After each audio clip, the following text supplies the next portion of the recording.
25వ division Shri Lakshmi Nagar 1వ line Nallapadu road బొమ్మల company ఎదురు లైన్ నుండి పశ్చిమ నియోజకవర్గ టీడీపీ అభ్యర్థి గళ్లా మాధవి ముమ్మరంగా ఎన్నికల ప్రచార కార్యక్రమం నిర్వహించారు.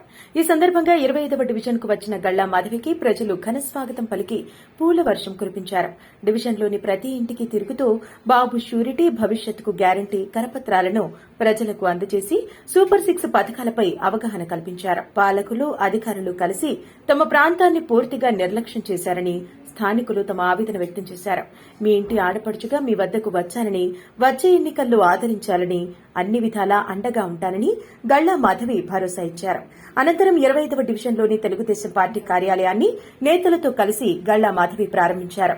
అంతకుముందుకు గుంటూరు బృందావన్ గార్డెన్స్ లో ఉన్న NTR municipal sports stadium complex ప్రాంతంలో గళ్లా మాధవి పర్యటించి స్థానికుల నుంచి సమస్యలపై ఆరా తీశారు. జగన్ 5 ఏళ్ల పాలనలో రాష్ట్రాభివృద్ది కుంటుపడిందని ఆగ్రహం వ్యక్తం చేశారు. టీడీపీ అధికారంలోకి రాగానే సమస్యలు పరిష్కరించడంతో పాటు అన్ని విధాలా పశ్చిమ నియోజకవర్గానికి ప్రాధాన్యత క్రమంలో అభివృద్ది చేస్తామన్నారు. గుంటూరు నగరం అభివృద్ది కావాలంటే టీడీపీ అధికారంలోకి రావడం ఎంతో ముఖ్యమన్నారు. ఈ కార్యక్రమంలో టీడీపీ, జనసేన, బీజేపీ ముఖ్య నేతలు, మహిళా నాయకులు, కార్యకర్తలు పాల్గొన్నారు.